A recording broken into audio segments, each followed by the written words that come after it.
रामधारी सिंह दिनकर। रामधारी सिंह दिनकर हिंदी के एक प्रमुख लेखक, कवि और निबंधकार थे। वे छायावादोत्तर कवियों की पहली पीढ़ी के कवि थे और उन्हें राष्ट्रकवि के रूप में भी जाना जाता है। రామధారి సింహ దినకర్ జీ హిందీలోని ప్రముఖ రచయిత, కవి మరియు నిబంధకారుడు. ఆయన ఛాయావాదానంతర కవుల మొదటి తరం కవిగా పరిగణించబడతారు మరియు ఆయనను రాష్ట్రకవిగా కూడా పిలుస్తారు. దినకర్ కా జీవన్. జన్మ 23 सितंबर 1908 सिमरिया गांव, बेगूसराय, बिहार। शिक्षा पटना विश्वविद्यालय से इतिहास में स्नातक। मृत्यु 24 अप्रैल 1974। దినకర్ జీ యొక్క జీవిత విశేషాలను చూద్దాం. ఆయన సెప్టెంబర్ 23, 1908వ సంవత్సరంలో సిమరియా గ్రామము, బేగూసరాయ్, బీహార్ రాష్ట్రంలో జన్మించడం జరిగింది. అలాగే ఆయన శిక్ష అంటే చదువు పాట్నా విశ్వవిద్యాలయం నుండి హిస్టరీలో అంటే చరిత్రలో డిగ్రీని పూర్తి చేశారు.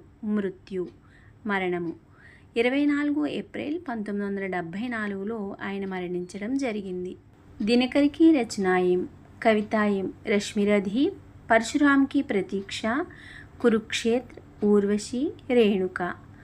దినకర్ జీ రాసినటువంటి రచనలలో కవితలు రశ్మిరథి, పరశురాంకి ప్రతీక్ష, కురుక్షేత్ర, ఊర్వశి, రేణుక. నిబంధ్ సంస్కృతి కే 4 అధ్యాయ, అర్ధనారీశ్వర్.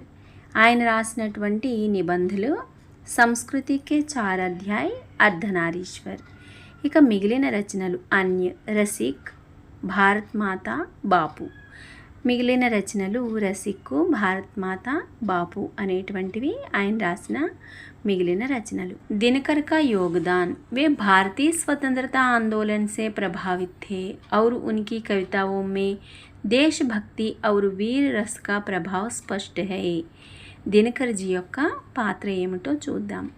ఆయన భారతీయ స్వాతంత్ర ఉద్యమం ద్వారా ప్రభావితులయ్యారు మరియు ఆయన కవిత్వంలో దేశభక్తి, వీరరసం స్పష్టంగా కనిపిస్తాయి. उनकी रचनाओं में भारतीय संस्कृति और समाज की गहरी छाप है. ఆయన రచనలలో భారతీయ సంస్కృతి మరియు సమాజం యొక్క లోతైన ముద్ర స్పష్టంగా కనిపిస్తాయి. उन्होंने हिंदी साहित्य को समृद्ध किया और उनकी रचनाएं आज भी ప్రేరణ देती है.